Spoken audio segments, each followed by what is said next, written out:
हैं बाबू ओंकारनाथ जी चतुर्वेदी धर्मशाला में और 2 दिवसीय ये कार्यक्रम बहुत जोरदार से हुआ। कानपुर के जितने भी गणमान्य लोग थे यहाँ पे मौजूद रहे और हर साल कम से कम 20 सालों से ये कार्यक्रम अनवरत चलता रहता है।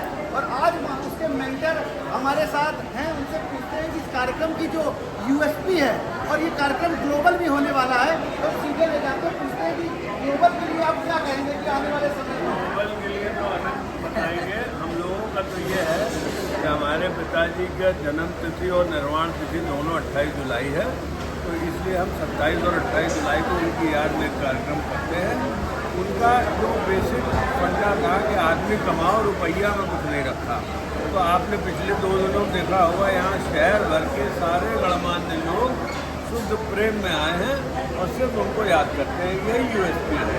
तो बहुत बड़ी बात कही है, बहुत बड़ी यूएसपी वाली बात कही है कि आदमी कमाओ और रुपया में क्या रखा है। इसी को थीम को लेकर के भैया से पूछेंगे, क्योंकि आप बार बार ग्लोबल की बात कर रहे हैं, इस कार्यक्रम को ग्लोबल करने की बात करें, क्या कहेंगे? देखिए, एक छोटी सी बात मैं यहाँ पे ये कहना चाहूँगा कि काम के ज़रिए बहुत सारे ऐसे लोगों से मिलना हो रहा है जो अमेरिका, जापान, इटली, अलग अलग देशों से हैं।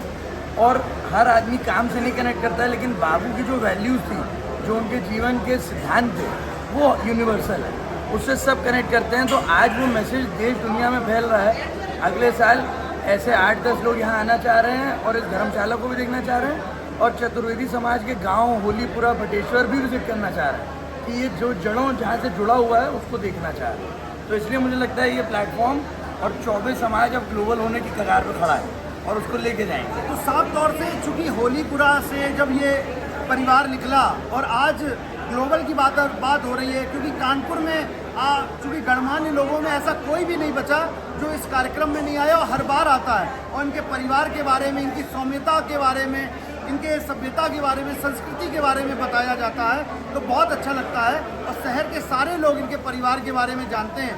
तो ये परिवार एक छोटा नहीं रह गया है, अब ग्लोबल होने वाला है। और वही बात भैया ने कही है, तो ये बेहतर से बेहतर बनाने के लिए चतुर्वेदी समाज पूरा लग रहा है और चतुर्वेदी समाज के अलावा भी वो लोगों, मेधावियों को भी सम्मानित करने का काम करनाथ, जो हमारे बाबूजी की जो प्रेरणा है, वो लगातार काम कर रही है और लगातार इसको बढ़ाने के लिए हमारे जो नए युवक है, परिवार की जो न्यू जनरेशन है, वो लगी हुई है।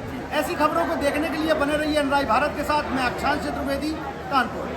कार्यक्रम में आज हुआ है, मेधावियों को सम्मानित किया गया है, क्या कहना चाहेंगी? ये हमारे पूज्य पिताजी हैं, उनकी स्मृति में, क्योंकि उनको बच्चों को बढ़ावा देने में और उन लोगों का उत्साहवर्धन करने में बहुत अच्छा लगता है। तो वो चाहते थे कि समाज के बच्चे आगे आएँ और उन्नति करें और इस समाज का भी उत्थान हो। इसके लिए वो काम बहुत करना चाहते थे। इन लोगों ने ये काम शुरू किया है जो कि बच्चों के लिए बहुत उत्साहवर्धन करता है। Thank you. हमारे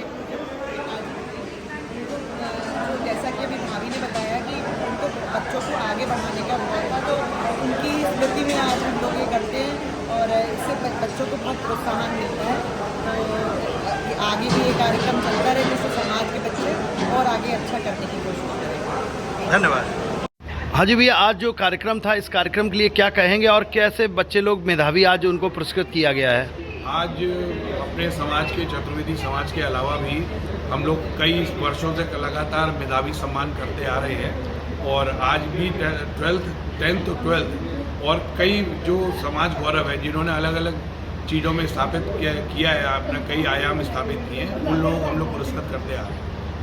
आज भी वही कार्यक्रम 28 जुलाई को होता है हर वर्ष और बाबू ओंकारनाथ जी की स्मृति दिवस के रूप में मनाते हैं। और कैसे क्या आगे जाकर के आप लोग कार्यक्रम को कुछ बेहतर करेंगे? बिल्कुल बेहतर करेंगे आगे आने वाले समय में, क्योंकि हम लोग लगातार अपने समाज के अलावा भी समाज के बाहर के भी बच्चों को पुरस्कृत करते आ रहे हैं, तो इसीलिए अगली बार इसका कुछ और नए रूप में तैयारी करें।